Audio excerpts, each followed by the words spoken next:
there's a lot of fire coming down these days. And when there's a lot of fire, we need courage to help us get through.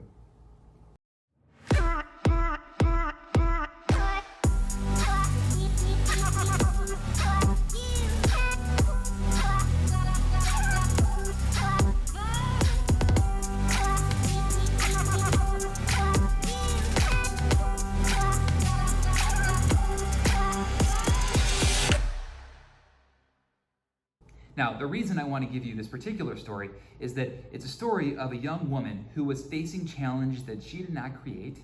She was facing an opportunity to save her people in this story.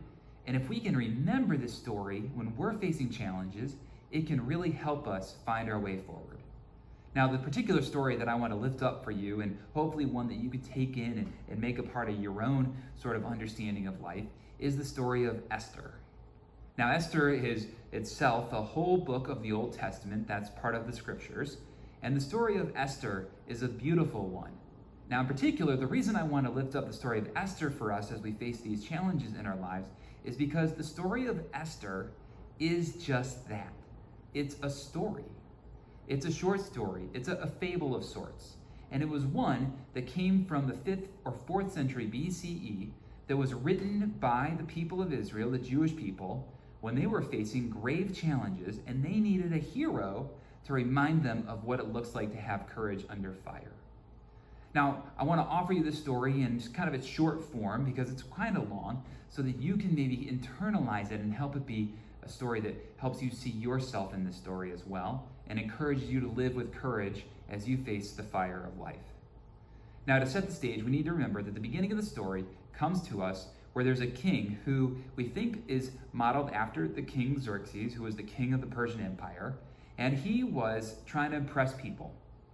And he had a banquet that lasted 180 days, and he was trying to show people his power.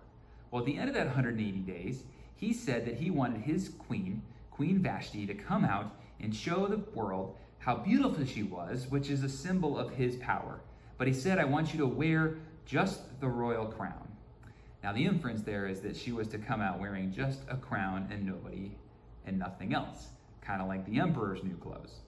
Well, she refused. And because she refused, she got kicked out of being the queen. Now, fast forward, when you kick out a queen, you need to find another one. And to do this, the king instituted basically a beauty pageant, a beauty contest. And he made sure that all the young women that were good enough would be brought in to go through beauty training. And after 12 months of training, he was going to select one of the women to be his next queen. Well, this unknown, well thought of, but unknown Jewish little girl rose to the ranks and became the next queen, and her name was Esther. Now, this is of note because the Jews had been in exile. They had been spread out throughout all the Middle East and were no longer just in the area of Jerusalem in Israel.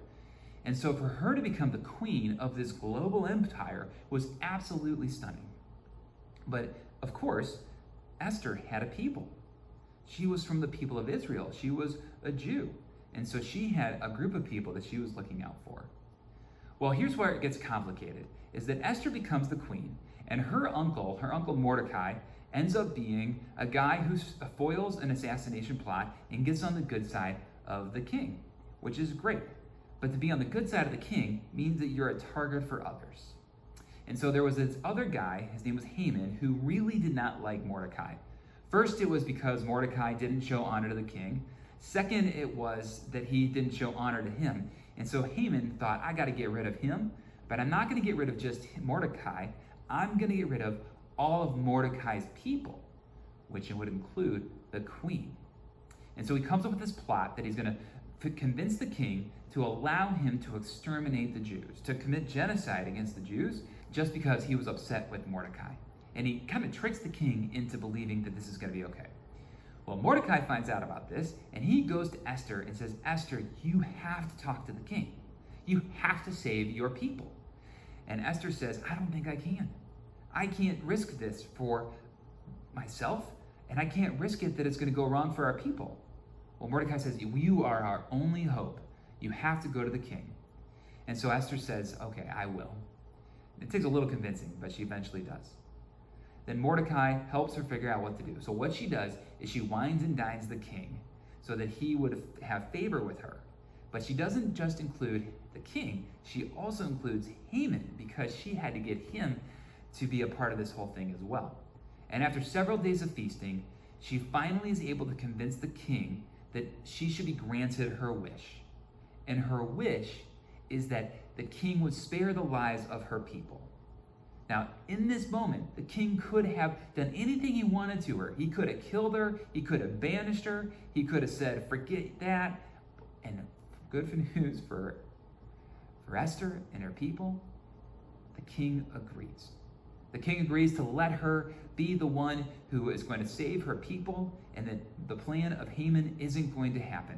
In fact, actually, what she convinces him to do is to release the kingdom from the rules that Haman had set forth, so that the people of Israel could be alive and live happily ever after. And as punishment for the crime that he had perpetrated against the king and against the people, he actually then is executed for his crimes on the same gallows that he was going to try to use to hang Mordecai, sort of a poetic justice of sorts. And after all this, then the queen goes to the king and explains to him who this Mordecai is, that Mordecai is her uncle, and that Mordecai is the one who foiled an assassination plot. And the king has then asked, what kind of a reward did this guy get for helping me out like this?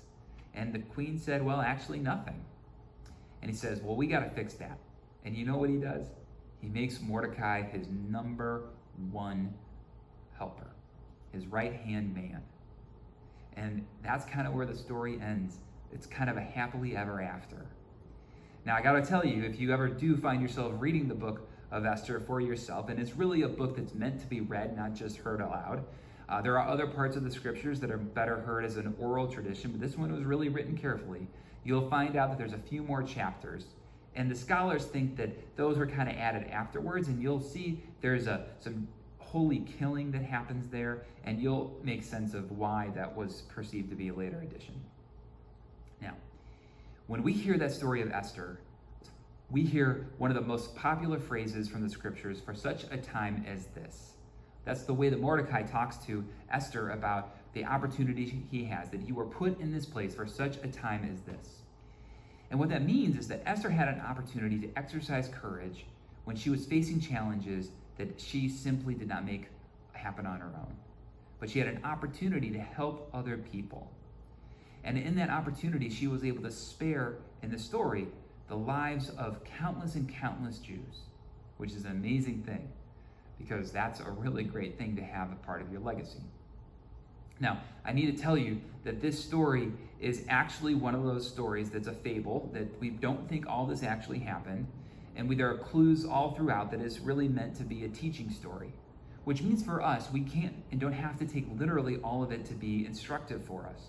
But what we can do is we can see that there's an example here that is lifted up, that we can be like these people. And in particular, that we can be Esther, who has courage and is helping somebody who needs help, or we can be someone who needs help. And that leads us to where this can help us in our challenges of the day, when we're facing the things where we have to have courage when we are under fire. We can either be Esther who helps someone, or recognize that it's okay to need an Esther in our lives. Now, for those of you that are going through personal challenges or family challenges or individual things that are really struggle, one of the things we can look for is we can look for someone to be an Esther to us. We can trust that there are people that can help us when we need help. And we can look to them to be there for us in this time. Because sometimes we think the only option is to be an Esther, to be someone who can stand up for themselves, to be someone who can operate and come to the occasion, rise to the level that is needed and for such a time as this. But that's not the role for everybody. It may be a role for sometimes, for the next time, but sometimes we need help. So if you're someone who is struggling right now, or you're someone who is facing a cancer diagnosis, you're someone whose family is facing one, you can look to others to help you get through this. Or maybe in the midst of this, you are the Esther. Maybe you're going through a stage of life where things aren't going so difficult for you and you have something to give. You can be an Esther who gives of themselves to someone else. because you have something to give. And you can help people make it through their challenging times. Isn't it interesting how we can see different sides of the same story? That we can find ourselves either to be the hero somebody needs or to have someone help us. But either way, we can look at this story and we can help it be one that helps us make it through these times when we're facing these challenges. One of the metaphors that is often used to help us think about this is we think of ourselves as a cup. And sometimes when we think of ourselves as a cup, we are a cup that has something to give or a cup that's empty. Now, to think about yourself with the metaphor and the story of Esther, if you are the Esther of your day, then your cup is full and you can pour it out for somebody else and fill them up. And we need to do that if we're in a place where our cup is full and we can give to others.